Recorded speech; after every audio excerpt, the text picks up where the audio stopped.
Bonjour à tous. Allez, on va commencer la semaine assez fort avec la voiture électrique qui pourrait provoquer la suppression de 200 000 emplois rien qu'en Allemagne.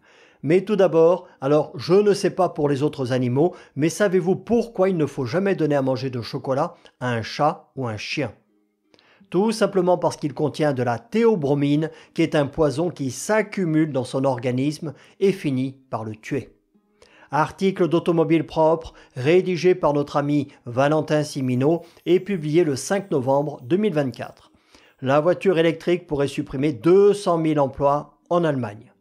Page 2, une récente étude montre que la transition vers l'électrique risque d'avoir un impact important sur l'industrie automobile allemande.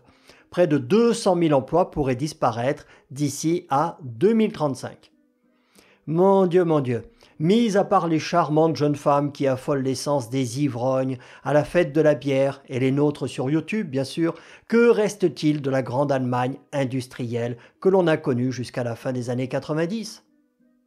Donc, c'est l'association de l'industrie automobile allemande qui a publié une étude pour analyser l'évolution des métiers dans le secteur automobile et comprendre les changements à venir. Leur conclusion donne le vertige. En effet, l'électrification massive du parc pourrait faire perdre 200 000 emplois à l'Allemagne d'ici à 2035. Un cataclysme pour ce pays de l'automobile. Et bien sûr, ce sera, ou plutôt, c'est déjà pareil chez nous. Alors, extraordinaire, ils se sont rendus compte qu'une électrique, c'est 5 à 10 fois moins de pièces qu'une thermique et que tout ce qui a de la valeur, à savoir les batteries et les moteurs, était presque systématiquement produit en Chine. Chine qui a 10 ans d'avance sur nous dans ce domaine puisque nous sommes avant tout des spécialistes du thermique. En bas, ils nous disent que la production de voitures électriques nécessite globalement moins d'emplois que par le passé. Alors le passé, pour eux, ce sont les thermiques. Il leur a fallu combien d'années d'études et combien de temps de recherche pour se rendre compte de ça? Nous, on le leur aurait expliqué en moins de 5 minutes. On nous explique que c'est la sidérurgie qui souffrira le plus, tout en nous balançant devant le nez la carotte habituelle, en nous disant que ce sera la recherche et développement, l'informatique, l'électronique et le développement de logiciels qui offriront le plus d'emplois. Sauf que de nos jours, dans ces domaines, le savoir-faire est en Chine ou en Inde, où le coût du travail est beaucoup moins élevé que chez nous. Page 3, on nous dit qu'il va falloir faire des reclassements professionnels et être capable de recruter des travailleurs qualifiés dans les domaines qui deviennent plus pertinents. Ok, donc embaucher des Chinois. Pourquoi pas? Moi, j'ai rien contre. Eux aussi, ils crachent par terre, mais ça changera des gars qui s'arrêtent de travailler 5 fois par jour pour faire leurs prières. Donc, plus bas, on nous dit que le solde d'emploi était déjà négatif entre 2019 et 2023. Bah oui, et comme par hasard, ça correspond à l'intensification des mesures antithermiques. Pur hasard, bien sûr. Et donc, on nous dit qu'en 2035, 186 000 emplois devraient avoir été détruits, avec une grande incertitude quant à l'ampleur réelle du phénomène de l'électrification générale, éventuelle bien sûr, du parc automobile. Oui, moi je pense qu'au cumulé, en incluant les emplois directs et indirects, il y en aura beaucoup plus que ça de détruits. Et tout en bas, on nous dit que la croissance des véhicules électriques pourrait être freinée par la pénurie de main-d'œuvre qualifiée.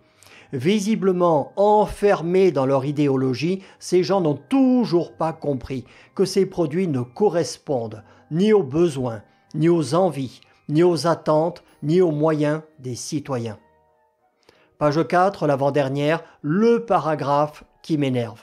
Ils vont investir 280 milliards dans la recherche et développement et 130 milliards, à fonds perdus bien sûr, dans la conversion des usines.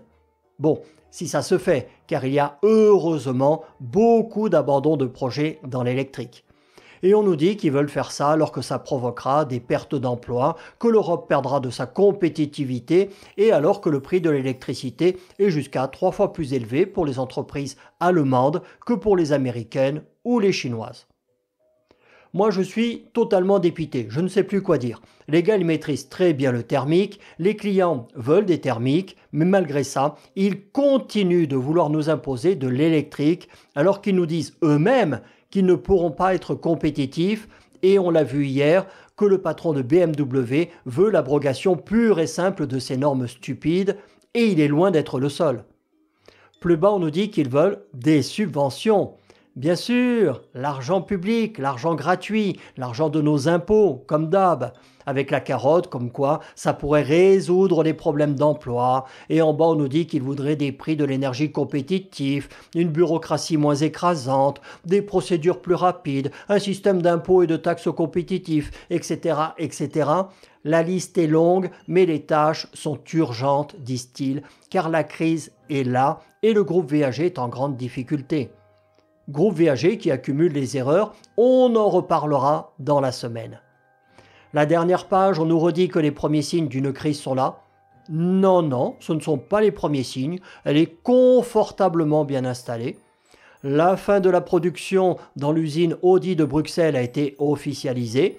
Effectivement, ça a été racheté par les Chinois, je crois, et VAG, le pendant en Allemagne de Stellantis, qui va supprimer 30 000 emplois, fermer plusieurs usines et abandonner plusieurs projets. Mais, attention, surtout pas la voiture électrique. Ils y croient dur comme fer. Et en bas, on nous parle du plan de crise qui a été déployé par VAG pour tenter d'économiser 4 milliards et de Mercedes qui a une large gamme de voitures à piles dont les clients ne veulent pas. Oh, mais bon, tout va très bien, Madame la Marquise. On va continuer à investir des milliards à fond perdu, mais heureusement, il nous reste l'Oktoberfest et les charmantes jeunes femmes aux jupes virevoltantes. Salut à tous!